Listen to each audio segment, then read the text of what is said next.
The Department of State Services DSS has taken Professor Pat Utomi to court. The DSS says it tried to take over the powers of President Bola Ahmed Tinubu by creating a shadow government. The case was filed at the Federal High Court in Abuja. According to the DSS, Utomi's actions are dangerous and could cause problems for Nigeria's peace and democracy. A shadow government is a group that acts like it is in power, even though it's not the real government. The DSS says this kind of government is not allowed by the Nigerian Constitution. The DSS believes Utomi's group could make people lose trust in the current government. They also said it could cause political unrest and even threaten national security. The government had earlier warned that there is no law in Nigeria that allows the creation of a shadow government. The Minister of Information, Mohammed Idris, said the idea is wrong and unacceptable. The DSS wants the court to stop Utomi from doing anything like this again. They're asking for a permanent court order to prevent any future attempts. So far, the court has not set a date for the hearing. Professor Utomi was a presidential candidate in 2007 and is now working with others to form a new political party.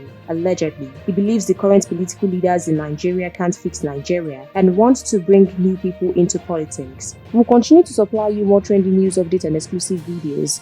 Keep watching NaijaNews TV.